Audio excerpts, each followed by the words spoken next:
Sure of your dream, study abroad destination, clear your doubts. Videsh Consult. Call 9676502888. Army chief కానివ్వండి, వాళ్ళ air force chief కానివ్వండి, వాళ్ళ major army కమాండర్స్ని 10 మందిని చంపేశారు.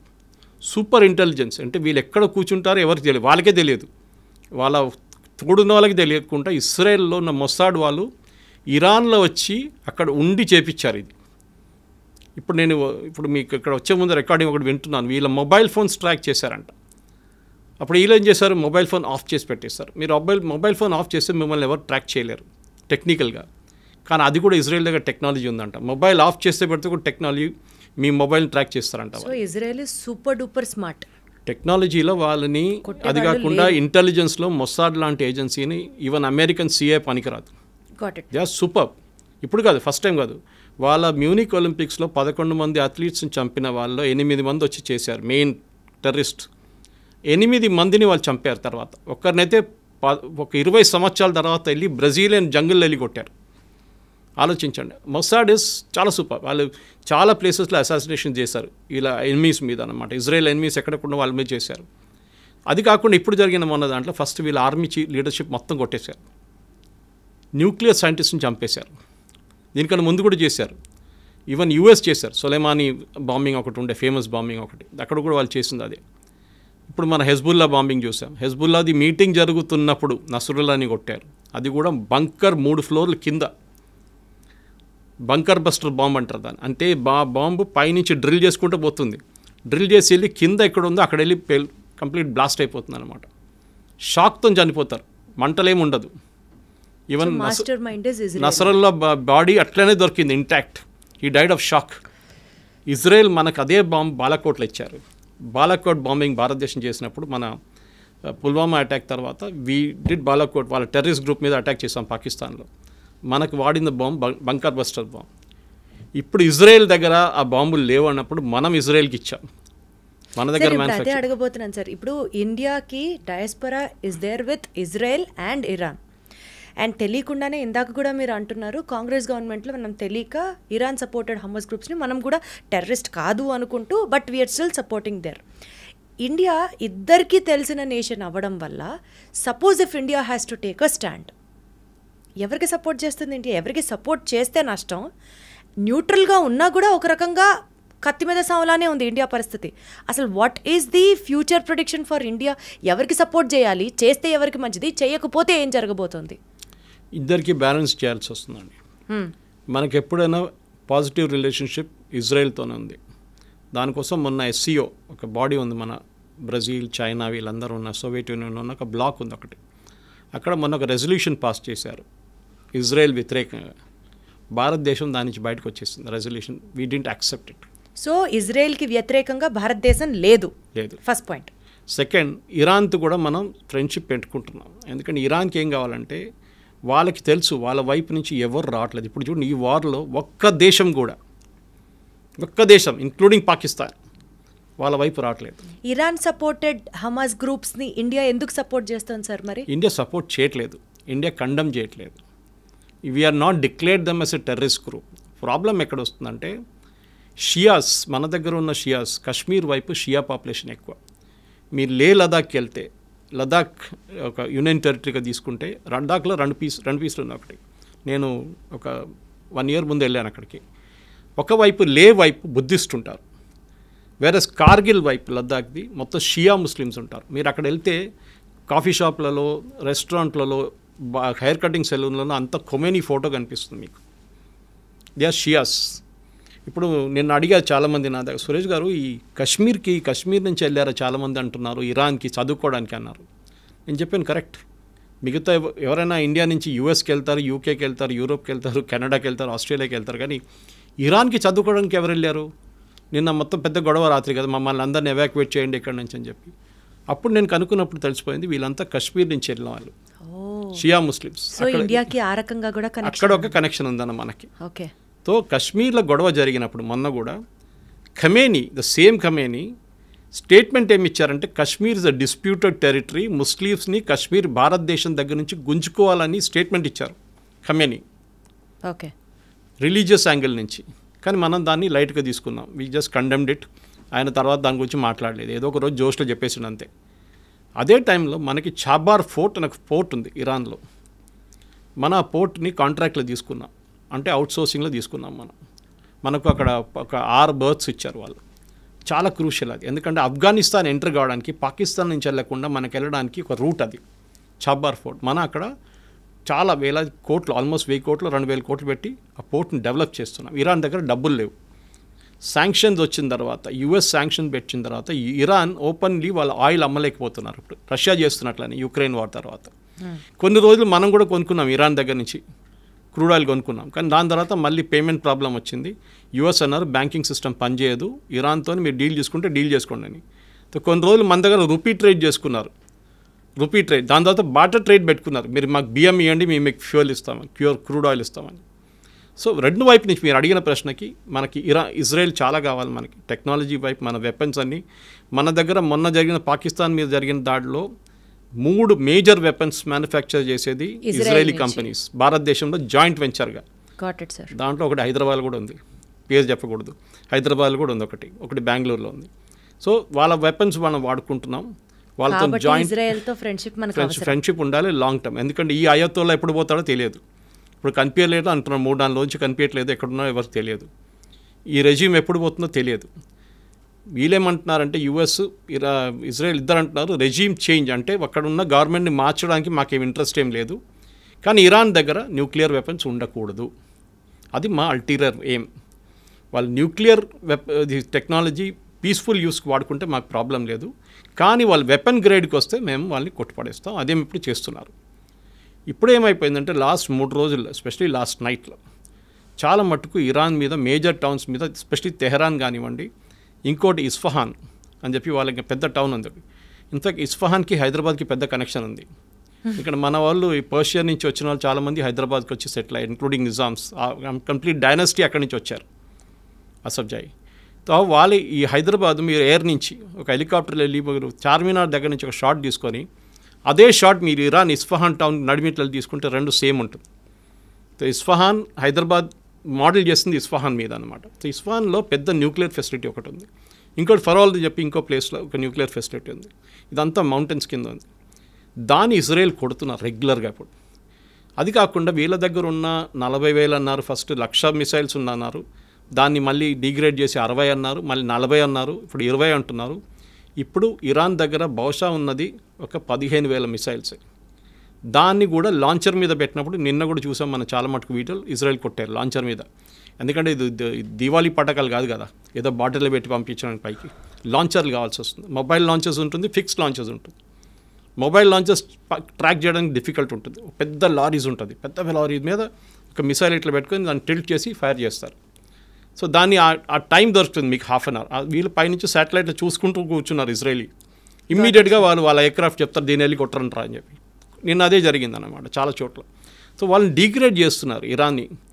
ఒక టైం వస్తుంది ఇంకో వారం తర్వాత 10 రోజుల తర్వాత ఇరాన్ దగ్గర మిసైల్స్ ఉండవు. అప్పుడు ఏం చేస్తారు? అదే టైం ఇజ్రాయెల్ కంప్లీట్గా దానికోసం నిన్న కూడా చూడండి, it had absolute run on Tehran.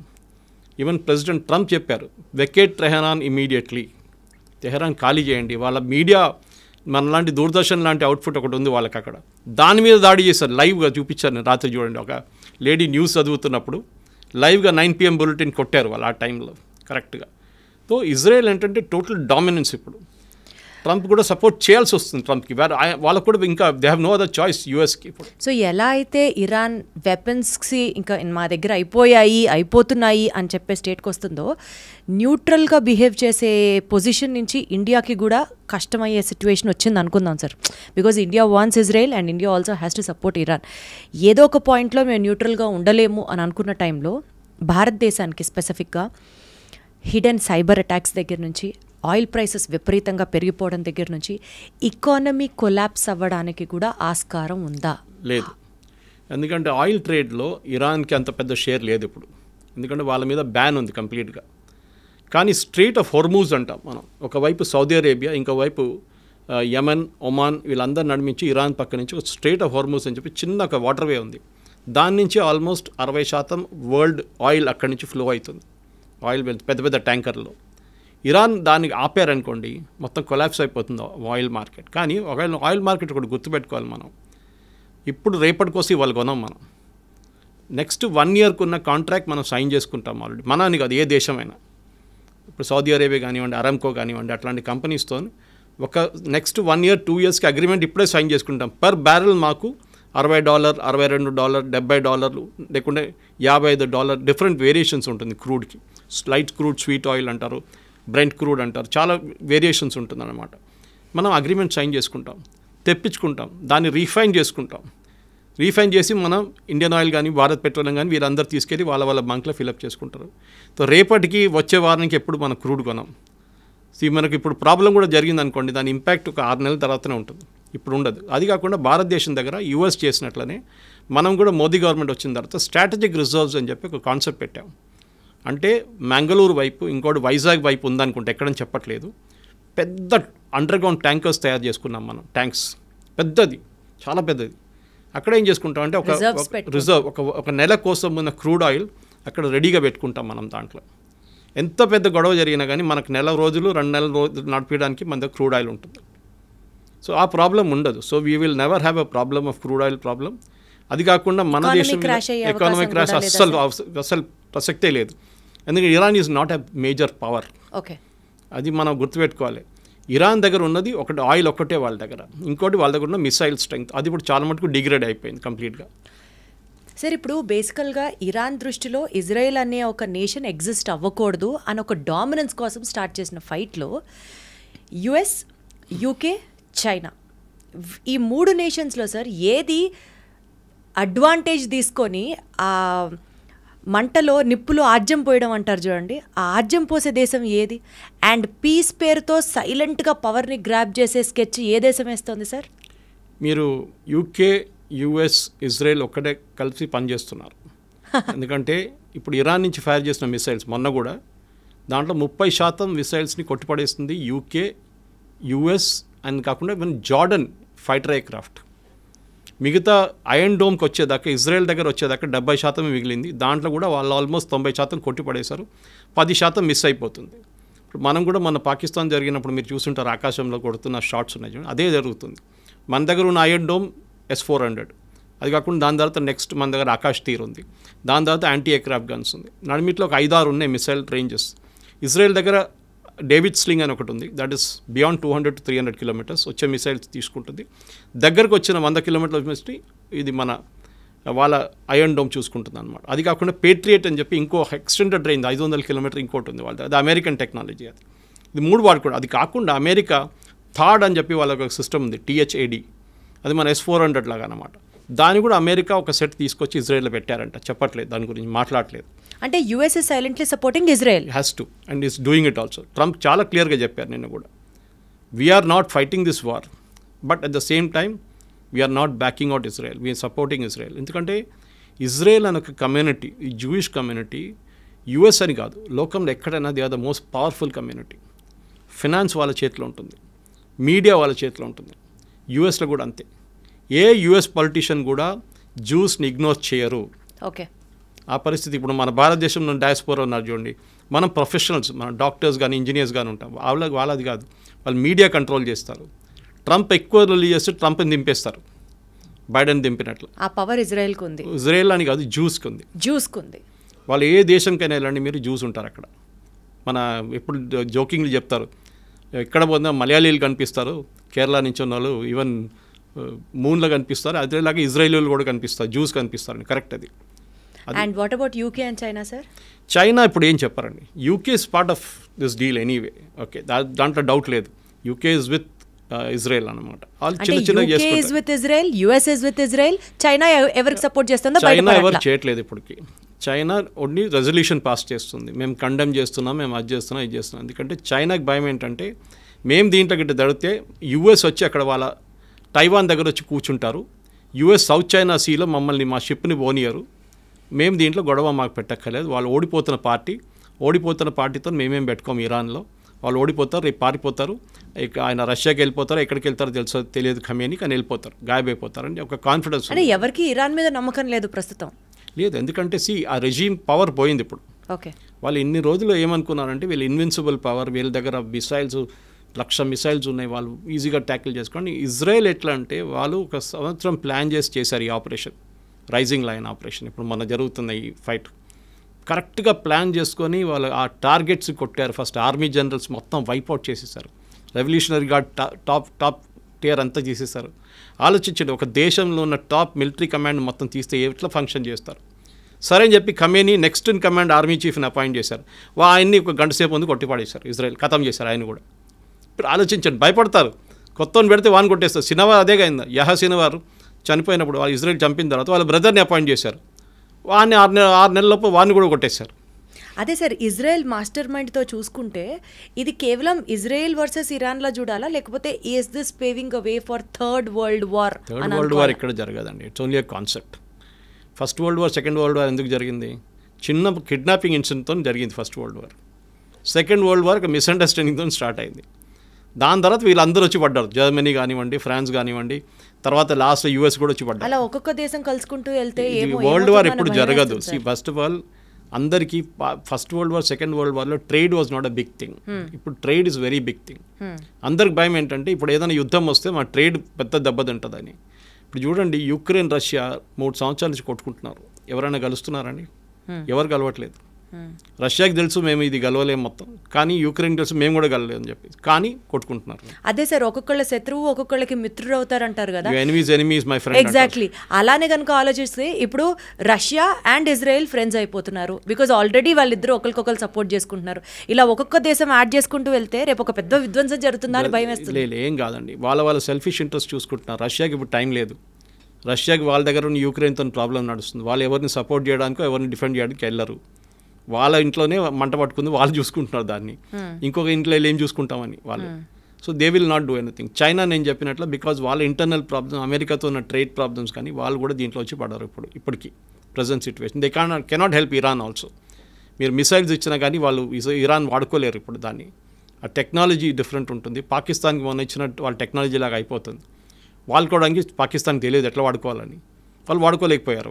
వాళ్ళ డిఫెన్స్ సిస్టమ్స్ కానీ ఏదైనా చైనా దగ్గర తీసుకున్న ఎయిర్క్రాఫ్ట్ కానీ ఏదైనా కానివ్వండి. So Iran as a nation is finished. కానీ రెజీమ్ చేంజ్ జరుగుతుందా, లేకుంటే కొత్త లీడర్షిప్ టేక్ ఓవర్ చేస్తారా? కొత్త లీడర్షిప్ పాత లీడర్షిప్ కన్నా ఇంకా ఏం చెప్తారు, రిలీజియస్లీ ఇంకా కొంచెం అరెగెంట్ అయిపోతారా, ఇంకా కొంచెం ఏం చెప్తారు, స్ట్రాంగ్ అయిపోతారని భయం ఒకటి ఉంది. ఇప్పుడున్న లీడర్షిప్ కొంచెం మోడరేట్ అనిపిస్తారు మీకు అప్పుడు అని చెప్పేసి దాన్ని చూస్తూ ఉండాలి మనం. ఎందుకంటే షా ఆఫ్ ఇరాన్ కానీ వాళ్ళ కొడుకు, ఇప్పుడు షా ఆఫ్ ఇరాన్ లేరు కానీ వాళ్ళ కొడుకు వాళ్ళ ఫ్యామిలీ రిటర్న్ రావచ్చు అంటే అది రాలేరు. ఇరాన్లో డెమోక్రసీ వస్తుందంటే అది కూడా డౌట్. మీరు గుర్తుపెట్టుకోండి, ఇరాక్లో వెళ్ళారు యుఎస్, ఏం చేశారు, మొత్తం ధ్వంసం చేసి సద్దాం హుసేన్ బయట పంపించింది, అక్కడ మెస్ అయిపోయింది. ఇప్పుడు కొంచెం స్టేబుల్గా ఉంది. లిబియాకి వెళ్ళారు, ఏం చేశారు, ఇదే పని చేశారు. సిరియాకి వెళ్ళారు, ఏం చేశారు, ఇదే పని చేశారు. ఆఫ్ఘనిస్తాన్కి వెళ్ళారు, అక్కడ కూడా మొత్తం ధ్వంసం చేశారు యుఎస్. సో యుఎస్ ఎక్కడ వెళ్ళినా కానీ అక్కడ ధ్వంసం చేసి వాళ్ళ ఎప్పుడైనా గుర్తుపెట్టుకోండి, US never fought a war on its soil. వాళ్ళ సాయిల్ మీద ఇవాళ దాకా ఒక ఫైట్ జరగలేదు. 2 సార్లు జరిగింది. ఒకటి పర్ల్ హార్బర్, జాపనీస్ పైలట్స్ వచ్చి వాళ్ళ మీద అటాక్ చేశారు, కామికాజ్ అటాక్ చేశారు. సెకండ్ 9/11 జరిగినప్పుడు. రెండిని యుద్ధం అని చెప్పలేము, కానీ సెకండ్ వరల్డ్ వార్ ఎండింగ్ వచ్చింది దాని తర్వాతనే. ఫస్ట్ పర్ల్ హార్బర్ జరిగిన తర్వాత న్యూక్లియర్ బాంబ్ తీసుకెళ్ళి వేశారు, మా మీద దాడి చేశారు కదా, మేము చేసి చూపిస్తామని చేసుకెళ్ళి. దానికోసం అమెరికా ఇప్పుడు కూడా ఇరాన్ అదే వార్న్ చేస్తున్నారు. మా బేసెస్ ఉంది ఖతార్లో, వీళ్ళ చాలా పెద్ద బేస్ ఉంది యుఎస్ది. సౌదీ అరేబియాలో పెద్ద బేస్ ఉంది. మీరు you name it and the base is there. యూఎస్కి 15 బేసెస్ ఉన్నాయి వెస్ట్ ఏషియాలో. పెద్ద వాళ్ళ 20 ఎయిర్క్రాఫ్ట్లు, మొత్తం అమెరికన్ సిటీ లాగా ఉంది వాళ్ళ దగ్గర. దాని మీద దాడి చేస్తే మేము మిమ్మల్ని ఫినిష్ చేసేస్తాము, మీరా హూతీలా ఎవరైనా కానివ్వండి. అదొక భయం ఇరాన్కి ఉంది. ఎలాగో అమెరికా డైరెక్ట్గా సపోర్ట్ ఇజ్రాయెల్కే చేస్తుంది. సో ఇరాన్తో పెట్టుకోదు, ఒకవేళ పెట్టుకోదలుచుకున్నా Iran will be finished with the help of Israel automatically. సరే, ఈ నేపథ్యంలో ఏ మిసైల్ ఎప్పుడు పేలుతుందో తెలీదు ఇరాన్ మీద. ఇరాన్ రెజీమ్ ఎంత మారుతున్నా, ఆ చేంజింగ్ ఓవర్ చూసుకుంటున్నా సరే, but still if Israel is very specific about Iran finish చేసే నేపథ్యంలో one shocking incident where India should also be equally ready for or well equipped for foresee చేసుకుంటూ India కూడా జాగ్రత్త పడాల్సిన సిచ్యువేషన్ ఏమైనా మీ ప్రెడిక్షన్లో ఉందంటారా? What you have to say about it? Nuclear, ఎందుకంటే ఫోర్డ్రో కానివ్వండి, వాళ్ళది నాన్స్ 2 న్యూక్లియర్ ఫెసిలిటీస్ మీద దాడి జరుగుతుంది. ఆల్రెడీ కొంచెం లీకేజ్ ఉందని చెప్తున్నారు నాన్స్ ఫెసిలిటీ నుంచి. అది చాలా డేంజరస్, ఎందుకంటే న్యూక్లియర్ లీక్ ఒకసారి మొదలైతే దానికి ఎండ్ ఉండదు. 500 కిలోమీటర్ ఎక్స్టెండ్ చేసుకోవచ్చు, 1000 కిలోమీటర్ దాకా వెళ్ళచ్చు. దానికోసం పాకిస్తాన్ మీద మనం ఎప్పుడు డైరెక్ట్ వాళ్ళ న్యూక్లియర్ అసెట్స్ మీద దాడి చేయం. ఇండైరెక్ట్గా చేస్తాం మనం. ఎందుకంటే న్యూక్లియర్ అది ఒకసేపు గాలి కొట్టి రాజస్థాన్ వైపు వస్తే మొత్తం రాజస్థాన్ ఫినిష్ అయిపోతుంది రేపు. సో న్యూక్లియర్ అనేది చిన్నపిల్లల ఆట కాదు. And we should be very very careful.